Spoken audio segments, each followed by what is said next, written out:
राजेश खन्ना, जिनका नाम लेते ही 70 के दशक की वो सुनहरी चमक आंखों के सामने आ जाती है, जब रोमांस, स्टारडम और स्टाइल का दूसरा नाम सिर्फ काका हुआ करता था। हिंदी सिनेमा के पहले सुपरस्टार के रूप में राजेश खन्ना का प्रभाव इतना गहरा था कि उनके चेहरे की एक मुस्कान पर लाखों दिल धड़क उठते थे। हालांकि जितना मशहूर उनका स्टारडम था, उतनी ही चर्चाएं उनके फिल्म सेट पर किए गए कारनामों को लेकर भी थी।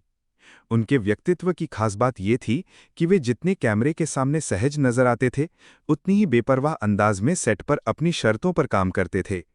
आइए जानते हैं उनके करियर के कुछ ऐसे दिलचस्प और मशहूर किस्से जो आज भी बॉलीवुड गलियारों में सुने जाते हैं। काका का फिल्मी सफर, एक चमकता सितारा।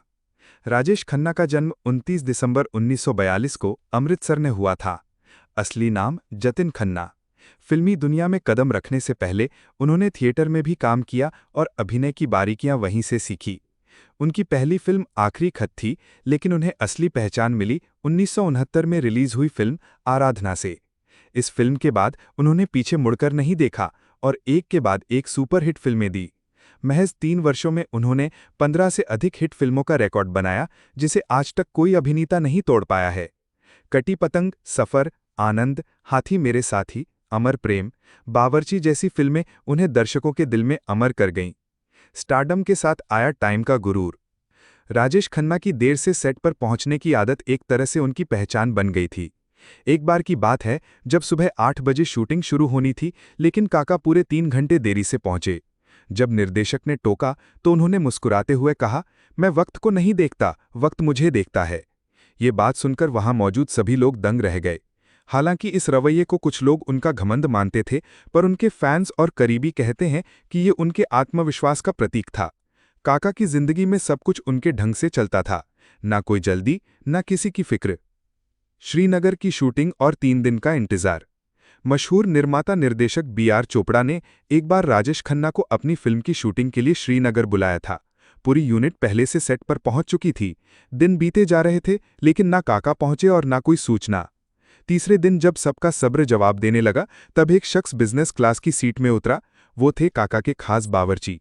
उसने केवल इतना कहा, काका जी की तबीयत नासाज है, वो नहीं आ पाएंगे। निर्देशक को झटका तो लगा, लेकिन काका के स्टारडम के आगे किसी की क्या चली। ये घटना दर्शाती है कि उस दौर में राजेश खन्ना इंडस्ट्री के नियम खुद तय करते थे। अमिताभ से टकराव, बावर्ची की कहानी के पीछे की कहानी। साल था 1972, फिल्म थी बावर्ची और सेट पर मौजूद थे 2 अलग-अलग युगों के सितारे।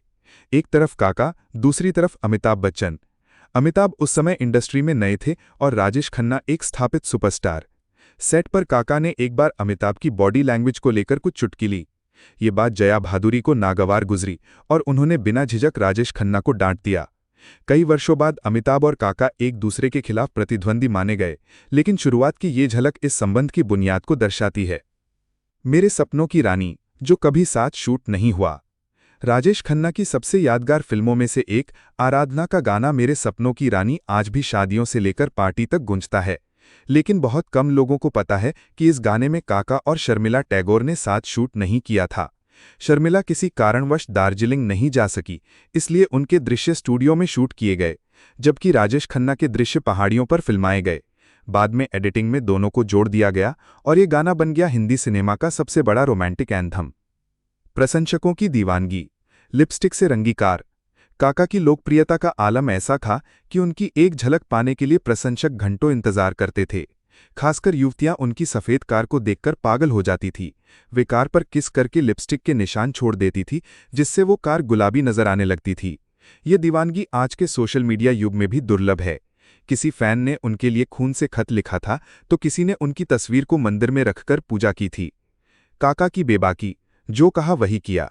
राजेश खन्ना कभी अपनी बात छिपाकर नहीं रखते थे। एक बार एक निर्माता ने उनसे पूछा, काका आप बार बार देर क्यों करते हैं?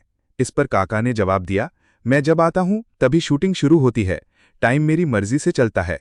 ये कहने के लिए साहस चाहिए, लेकिन काका के पास स्टार पावर के साथ ये साहस भी था। उनकी यही बेबाकी उन्हें बाकियों से अलग बनाती थी।